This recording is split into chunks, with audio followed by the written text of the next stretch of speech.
Hi everyone, welcome to the 613 part 12. In previous part, we have covered all the laws of the Torah. Not 10, not 100, but 613. And I may have missed some, there and there. I'm only human. So today we will not focus on going through the laws as we have already done that, but we will more focus on key facts, fun facts about Torah, right? So this should be very educative for you. So, this whole series is because this topic is so misunderstood today in Christian circles. You will often hear in churches that the law is too difficult to keep, right? How can you keep 613 laws? Well, and if it doesn't bring you salvation, then what good is it? Why should we keep it today in 2025? Okay, so today we will investigate these questions in this teaching. But first I want to state something very important. It may be a shock to you. Not all scriptures are equal. Right? You'll say, what? Because Valerie just read this morning in the 5-minute connection that all scriptures are useful for doctrine, correction, right? But it's just the fact that some scriptures are above, even in the same Bible, and some scriptures are not as important as some. So there's an order, there's a hierarchy. Okay? So the Torah is unique because it was received directly from Elohim. Okay? Yahweh spoke directly to Moses. He did not go through a prophet. Okay? So here in Exodus 24:12 we can read, "Come up to me on the mountain and stay there. I will give you the tablets of stone with the law and commandments which I have written for their instruction." So these were not merely human words inspired by Yahweh, but they were spoken and written by Yahweh himself. That puts the Torah in its own category, and especially the 10 Commandments. This is what we call the Torah. The Torah in Hebrew, it simply means instruction. Right? Actually, the 10 Commandments are unique. Let me just put it right here. So the 10 Commandments are unique. So Yahweh did not speak the 10 Commandments. He wrote that himself. Let's see. He wrote it himself with his own finger. Right? He did not want any misinterpretation. And it's funny because sometimes we will find some things in the 10 Commandments that are not translated the best, like "you shall not kill." Right? We have seen in previous teachings with my brother Jean that it's not kill, it's murder. You shall not murder. So this is a big difference, right? Because if you shall not kill, then when I kill a mosquito, am I breaking the 10 Commandments, right? So there's a big difference. It's you shall not murder, premeditated killing. Also, when Yeshua spoke, he spoke with the full authority of the Father. You see, let's read here in John 12:49-50. "For I have not spoken of my own authority, but the Father who sent me gave me a command what I should say. Therefore, whatever I speak, just as the Father has told me, so I speak." His words are not a mere suggestion or secondary reflections.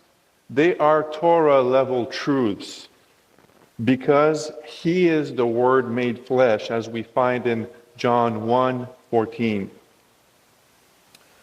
So, and then we have the writings of the apostles in the New Testament, the letters of Paul and to the churches.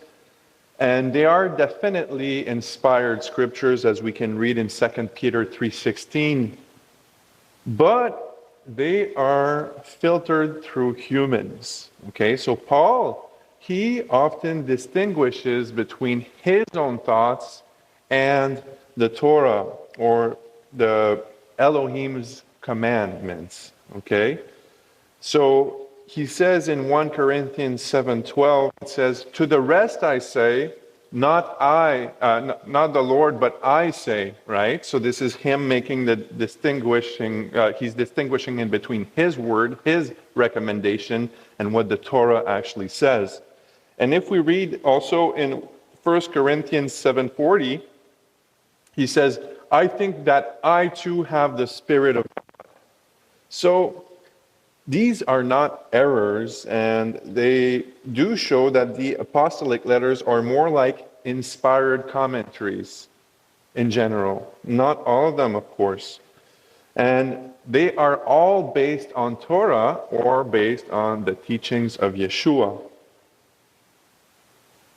And then there's the prophets. So the prophets, they received revelation from Elohim, but even in the scriptures, we can see that the prophets did not always understand what they were getting. And this is what Peter says here in 1 Peter 1:10, 11. It says, "The prophets searched and inquired carefully about what the Spirit was revealing." And in contrast, when Yahweh spoke to Moses, he spoke to him face to face. Numbers 12:6-8. "Hear my word," he said. "When there is a prophet of Yahweh, I reveal myself in a vision. I speak to him in a dream. Not so with my servant Moses.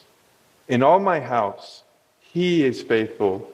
I speak with him face to face, plainly and not in riddles. He even looks at the form of Yahweh. Why then were you not afraid to speak against my servant Moses?"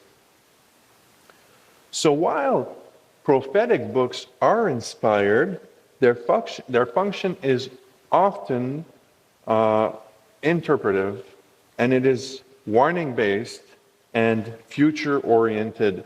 It is not like the Torah.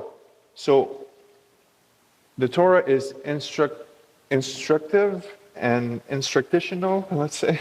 That's a hard word. So if we're to rate the scriptures from the most authoritative to the least, it would go like this: the Ten Commandments, the Torah, which is directly from Yah, Yeshua's words directly from Yah again, the prophets, inspired messages filtered through visions and dreams, and the apostolic writings, so spirit-led teaching and exhortation rooted in Torah and the teachings of Yeshua. But, not even in the 613, now we have seen that not all books are equal, but what about the Torah?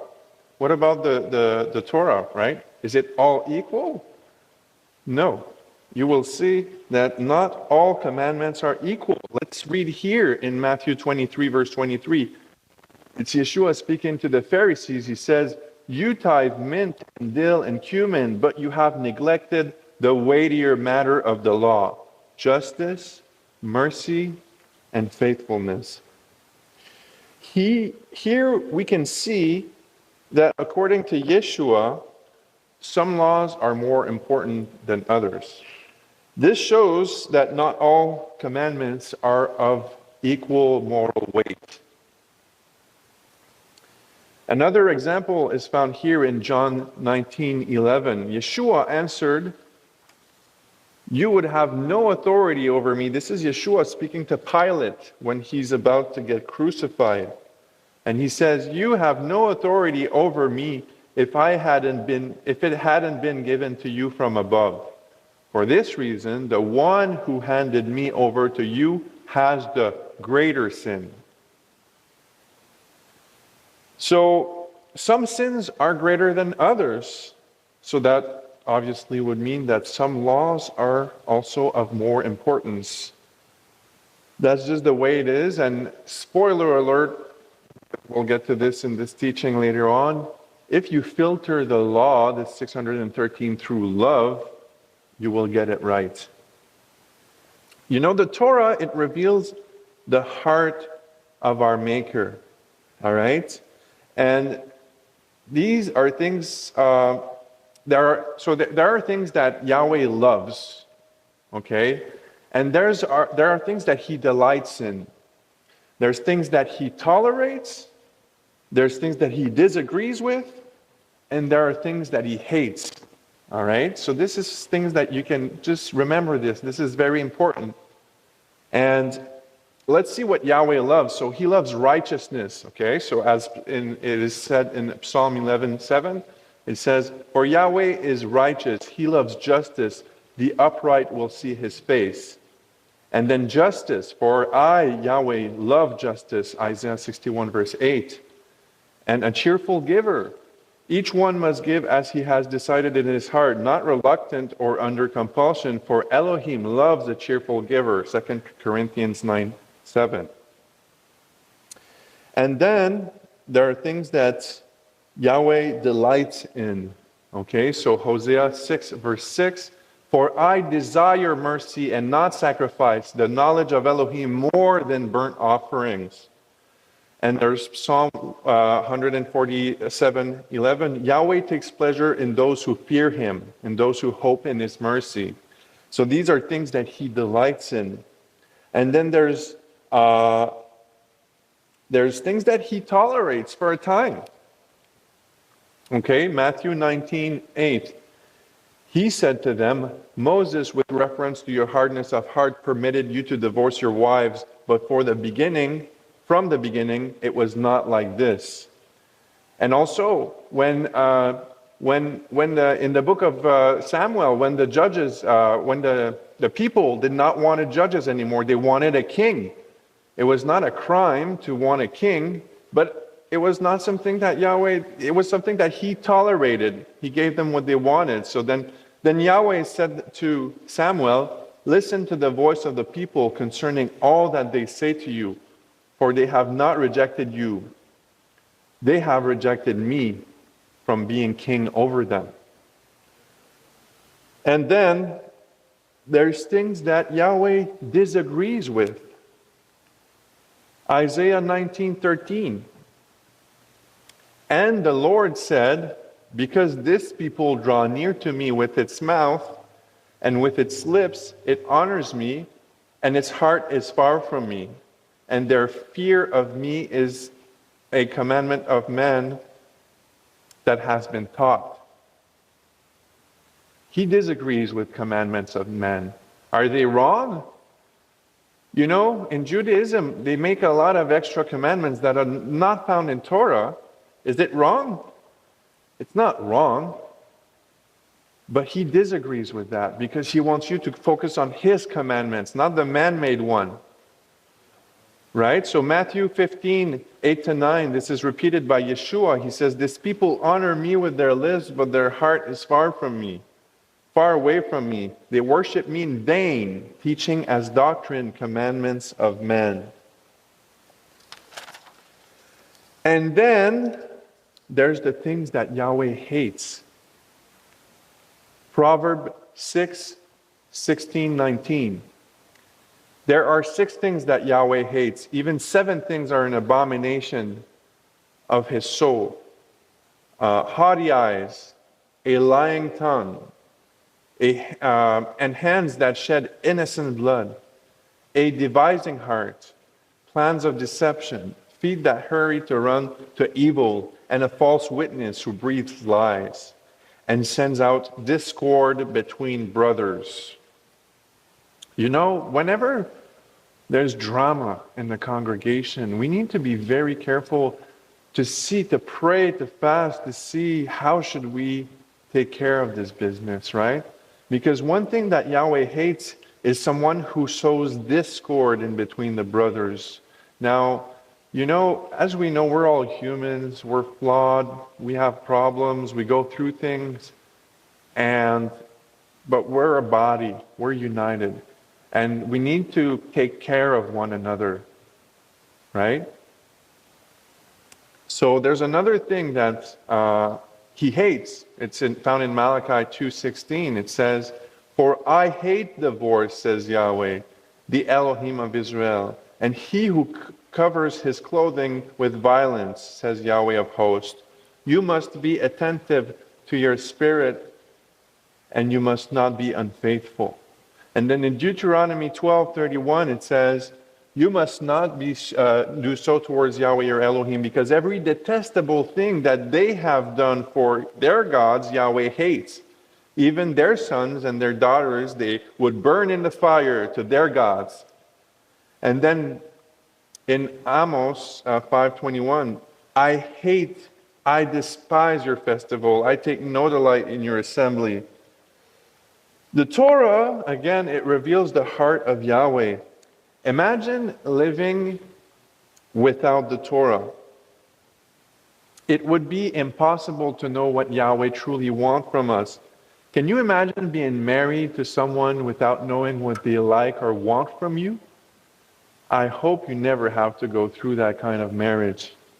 And so instead of looking at the law like a list, a chore list, something painful, so many rules, it's actually a privilege. We have the cheat sheet. It's like a cheat sheet that gives us the codes in order to win at honoring our king, our bridegroom, because he's coming back very soon, and we must be the virgins who stay pure for him. And how do we stay pure for him? Well, Yahweh, we just saw things that he loves, we saw things that he delights in, disagrees with, and all that. Come on. If you were to get married to someone and you see the bride and she's covered she's covered in pig poop or whatever, it's disgusting. Well, you don't want to be disgusting to your bridegroom. You want to be appealing. You want to look pure. You want to be a virgin, very appealing, attracting. And this is the type of bride that we are thriving to be. And he let us know his heart. So if we know his heart, then we can, we have the cheat sheet in order to be what he wants us to be. Isn't that a privilege, right? And did you know that the word Torah in Hebrew, it has a numerical value? That's what we call gematria. We have the Tav for the T, and it's worth 400 in numerical value. And then we have the Vav, which is 6, and the Resh, which is 200, and the He, which is 5. And very interestingly, if we add them all up together, it makes 611. Now, this is a very interesting number because we're just 2 commandments away from getting the full 613. And when Yeshua spoke in Matthew 22:38-40, he said, "This is the first and the greatest commandment. And the second is like this: love your neighbor as yourself, and love Yah with all your heart." All the law and the prophet hangs on these 2 commandments. Now, this means that you need to filter all the law through love again, right? But on a deeper level, if you observe the 613, the numerical value is 611. But when we add these 2 commandments, it makes 613, so we get the whole Torah. So the Torah is only complete when you do it with love.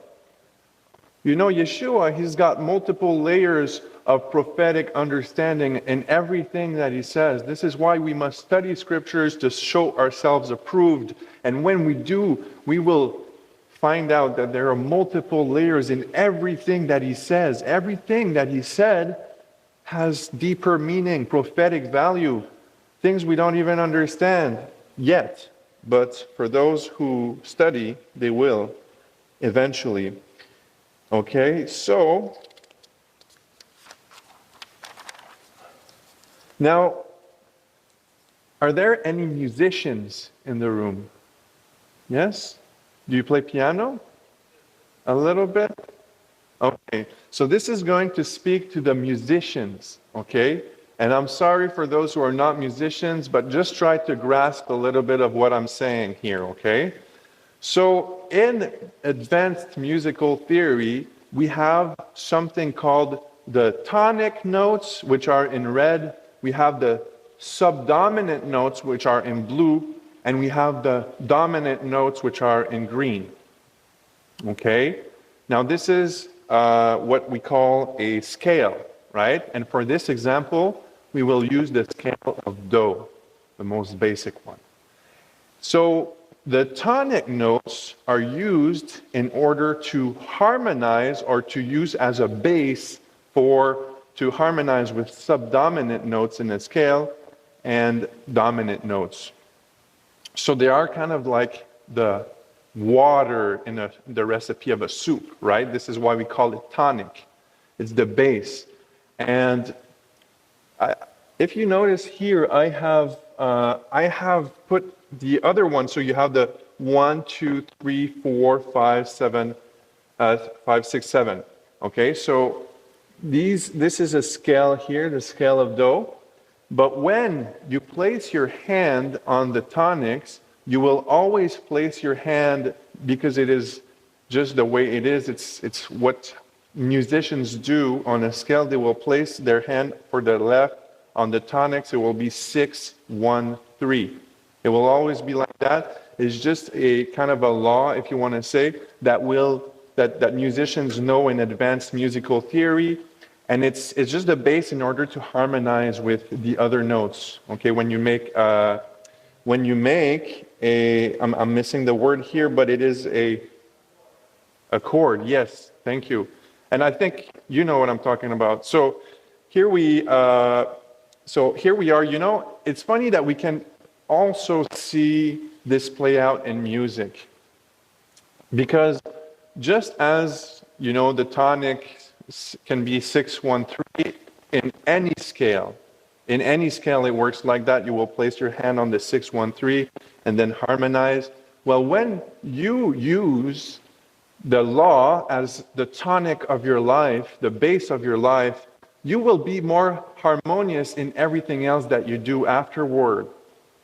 All right? And so just as we play better with music and with this principle, it's the same in life. So that's just something I couldn't leave out. I know that it may or may not speak to you, but I wanted to mention it. And also, did you know that in Ottawa, this is the place in the world where we have the most Torah observant believers?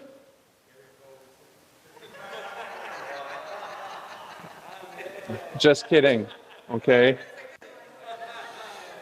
Am I stretching this too far? Yeah. You know, maybe we don't have the most Torah observant believers, but look how many brothers and sisters are here today, right? And I'm so blessed to see my brothers and sisters on every Shabbat. You know, we may not be the biggest church, but we have a lot to offer. All right? Now, for those who are more visual, here is a representation of the Torah. Okay? And we're going to see, we're going to break it down a little bit, okay? So, not every law apply to everyone, okay? So, the ones that apply to everyone, they are in green. And it's honor Sabbath, observe festival, be honest, don't steal, love your neighbor, cleanliness, and food laws. Now, there are some that applies only to kings. Rule fairly, avoid excess, and stay humble. The priests and Levites, temple duties and ritual blessings. And farmers, so you have rules for crops, charity, land rest. Judges, fair ruling, no bribe, weight testimony. For men, circumcisions and duties. For women, family roles, modesty, purity. For animals, kind treatment, Sabbath rest.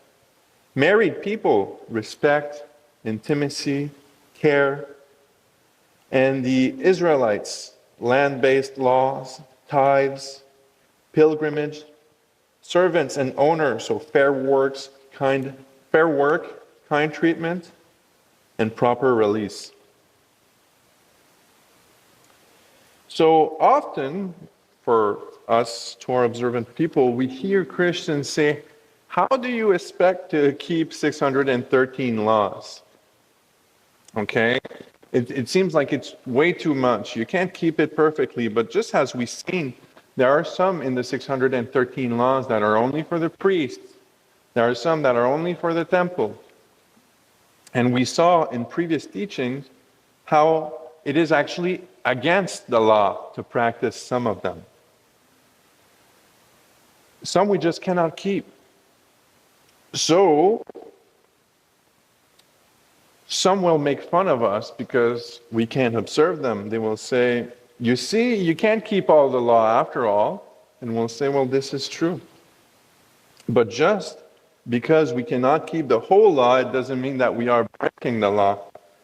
For example, if you don't own a car, well, you don't need to worry about the road rules. And that does not mean that you're breaking the law. No, it only means that you do not need to practice them because it doesn't apply to you. And it's the same for the Torah. It doesn't mean that the law is now worthless. You can throw it out the window. The law regulates things, but it doesn't mean that all categories will apply to you. So, Jenan, she did a teaching about Babylon. And, the Jewish people, they were in exile in Babylon. And while they were in exile in Babylon, they could not keep the temple laws. They could not keep the king laws, the laws of the kings, because it was a Babylonian king there. They could not keep the land rest, the Shemitah and the Jubilee. They could not keep a lot of the laws that we have seen in this series. Did they start eating pork? We know that they didn't, because Daniel, he refused the delicacy of the king while he was in Babylon under the king Nebuchadnezzar. And he was blessed for it. And actually, the people in, the Jews in Babylon were blessed because they were keeping the law, so they were able to go back in the land to build the second temple and to repopulate Jerusalem and Judea, to start living their faith once again. And just as the Jews there were in captivity, they were dispersed in dispersion, we are also in dispersion right now. So not all the laws we can keep today. It's very important to know that, because one day when Yeshua comes back, he will bring us out. He will destroy Babylon, and we will be able to live his Torah perfectly. And it will not be our interpretation of the Torah, it will be his interpretation of the Torah. And that will be the true Torah and the true faith that will be restored then. But until then, we must do our best to keep it, to honor him. Amen.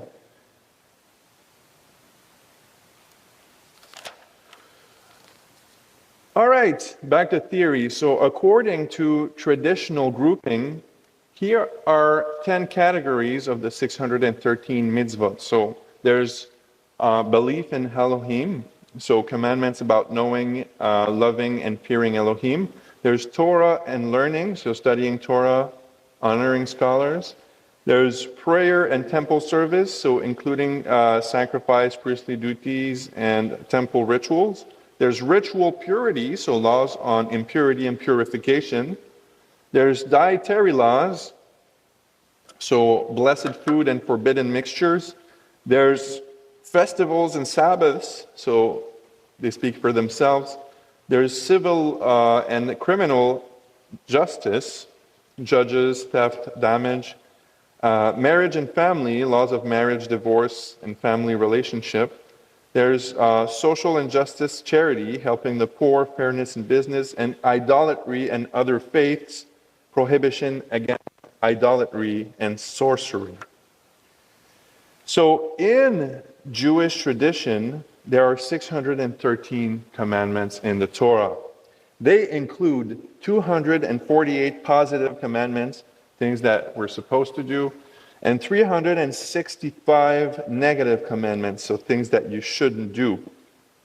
And, these have been organized by Rambam, so that's Maimonides, in his book. Okay, we will get into that here. So it is actually found in the Talmud.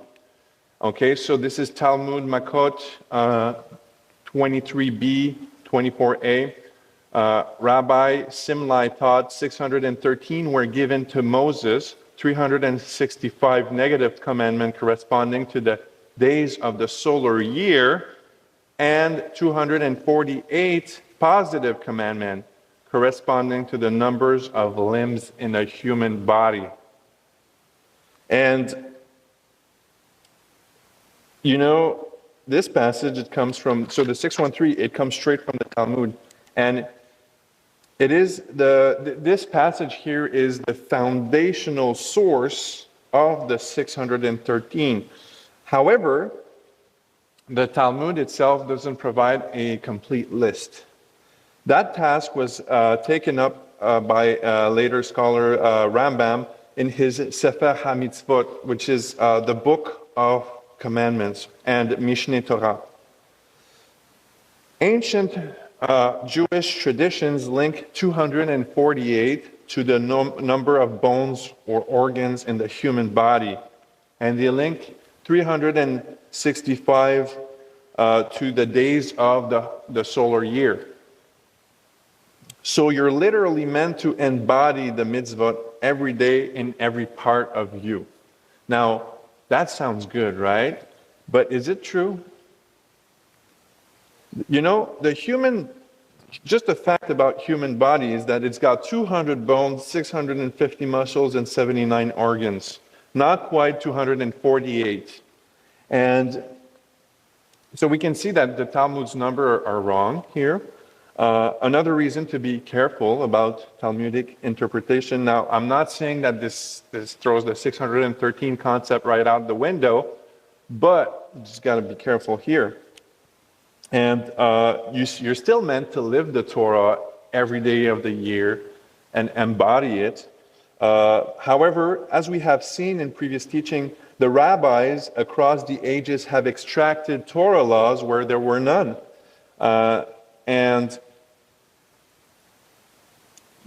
Also some commandments are interpreted as two or three when they could be just one. Actually, in this series, we have went through many examples where there were three commandments, but it really just meant the same thing, and they just, extracted it like that.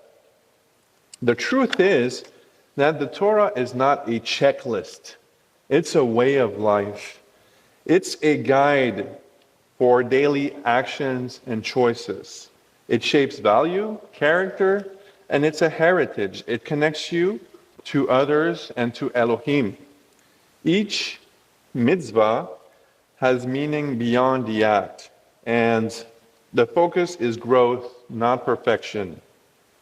It's about being, not just doing. Living the Torah is a lifelong journey, and we're meant to embody it, not just study it. So let me put it this way. When you're 2 years old, your parents will come to you and they will tell you, you got to focus on this and that. And when you're 2 years old, you will focus on a couple things there, okay?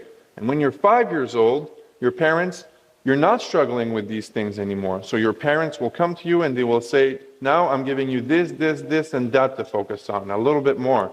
So you take it on and you just focus on that. When you're 10 years old, well, maybe the list is getting a little bit longer, but you're not struggling with the same things you were struggling with when you were 2 or 5 years old.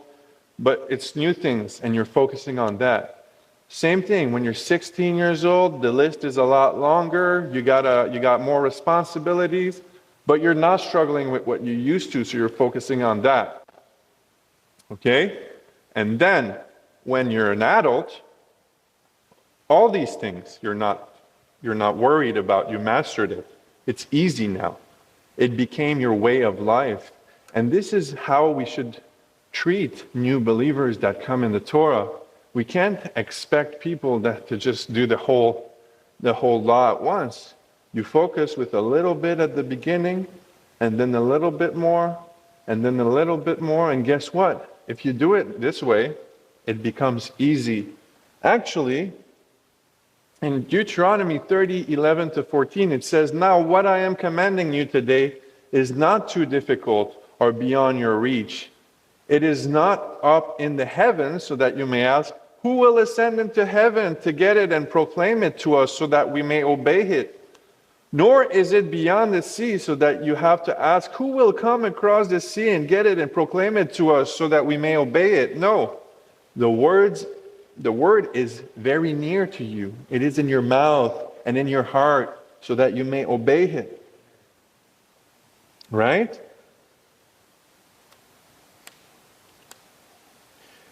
Yahweh says his law is not difficult. Some say it's impossible to keep perfectly. True, the righteous will fall 7 times and get back up. But thinking his law is too hard is just wrong. Once it becomes our way of life, it's not too hard. You know, Yahweh doesn't lie. If he says it's easy, don't make it hard. In 1 John 5:3, it says, "In fact, this is the love for Elohim, to keep his commandments, and his commandments are not burdensome." This is what it means to love Yahweh. Christians love to say, there's no more laws. We just need to love God and our neighbor. This is the whole of the law. Well, when we call the law a burden, is this very loving towards God? You know, to say that there are no longer laws to obey, that the law is outdated, it's kind of like saying that you can now do whatever you want. And it's kind of like someone called Aleister Crowley wrote in his book. You know his book, the Satanic Bible? And it says, "Do as thou wilt will be the whole of the law." Now this guy, he's worshipped in Hollywood by many artists, Led Zeppelin and all these big artists. You know, they try to imitate and follow after his example, worshiping the devil. And let's face it, our hearts are wicked.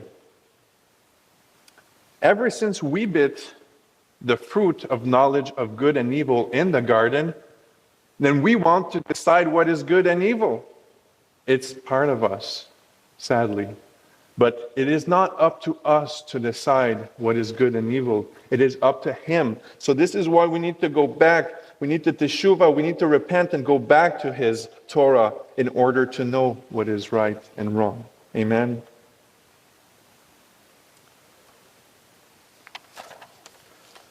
So why keep the law besides showing that we love Yah?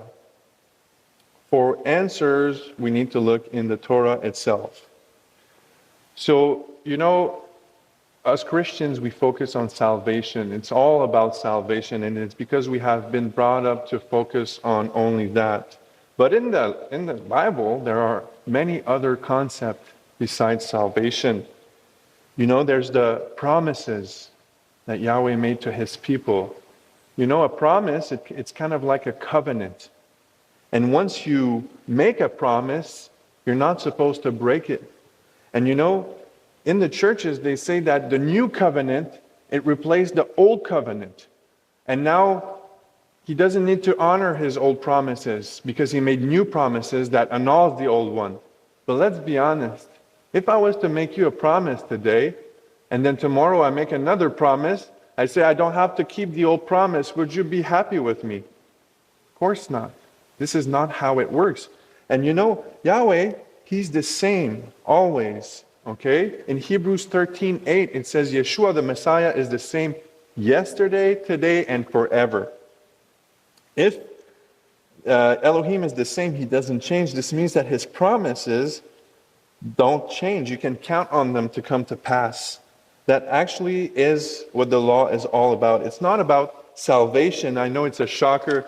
The law was never meant to save us. According to the Torah, the law is there to bless those who keep it and to curse those who reject it.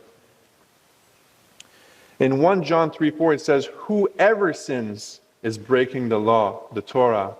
In fact, sin is lawlessness or Torahlessness. You know, it's kind of like the law of gravity. What goes up must come down. In the same manner, in the eyes of our Creator, what has sinned must die. So those who break the Torah, they are sinning, and they have confessed that Jesus is Lord. But if they die in their sin, they will not be saved. You know, in Matthew 7:21-23, it says, not everyone who says to me, Lord, Lord, will enter the kingdom of heaven, but he who does the will of my Father in heaven. Many will say to me on that day, Lord, Lord, have we not prophesied in your name, cast out demons in your name, and done many wonders in your name? And then I will declare to them, I never knew you. Depart from me, you who practice lawlessness. You know, this passage is so clear. Yet many take these words lightly. Time is short. It's very short. You don't want to die in your sin. You need to repent. Go back to His Word. Go back to His perfect will. Because you want to do the will of the Father if you want to enter the kingdom of heaven. And the question is, will you come into His kingdom? In conclusion, not all scriptures are equal. Not all laws are equal. Things Yahweh loves, likes, tolerates, disagrees with, and things that He hates. We have seen that, you know, the two greatest commandments, to love your neighbor as yourself and to love Elohim with all your heart, if you add them with the numerical value of the Torah, you get 611 plus 2, it makes 613, a perfect picture. It's kind of like a riddle or a joke. 613 is even found in advanced musical theory. The law is not a checklist, it's a way of life. So if you want to live, you need to keep it. That's going to be it for today.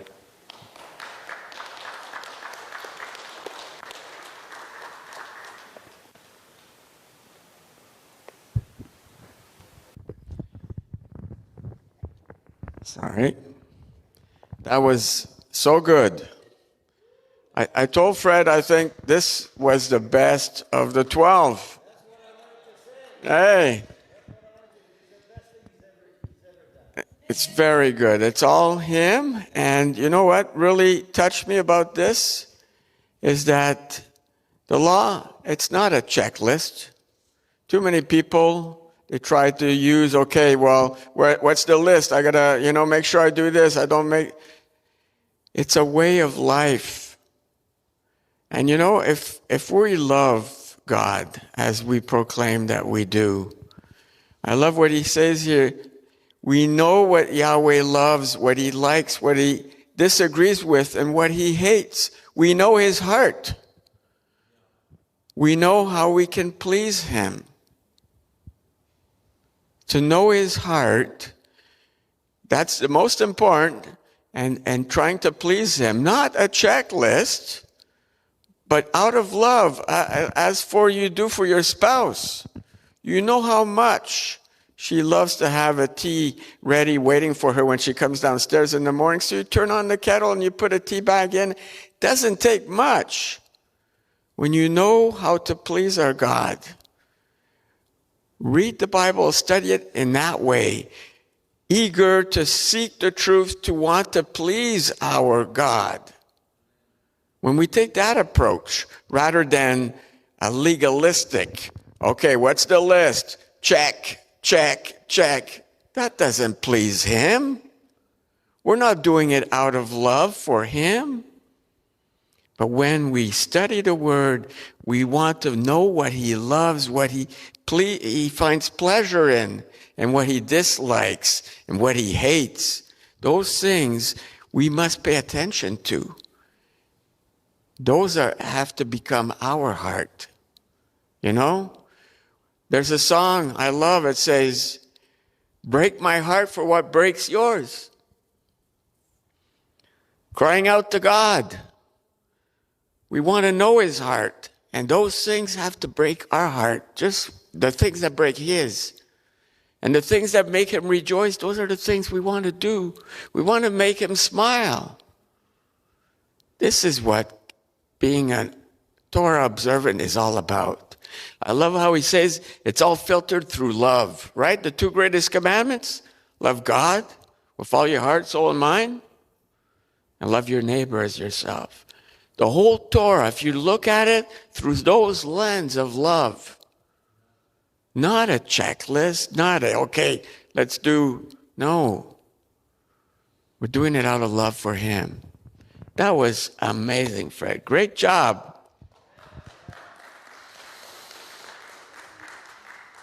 I look forward to part 13. See if he can outdo himself again. Let's pray.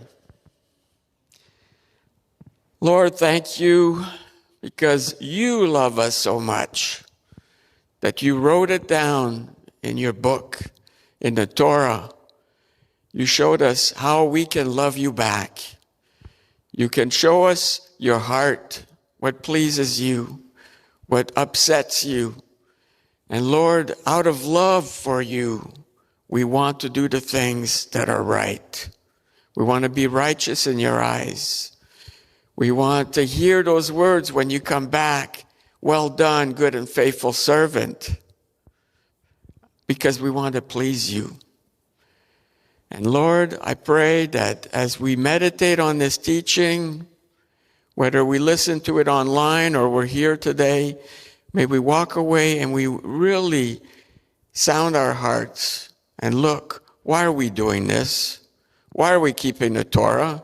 Are we trying to make ourselves righteous by doing the list? Or are we really looking to please you? And this is a way of knowing your heart, this Torah, by studying it. And all we want to do is please you, Lord. Lord, I pray that we examine ourselves this week, we check ourselves in the mirror, and that we get on our knees and we seek to honor you, to please you with our lives.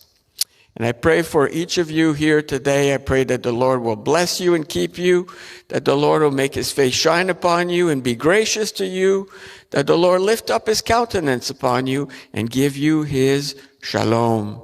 In the name of Yeshua HaMashiach, amen.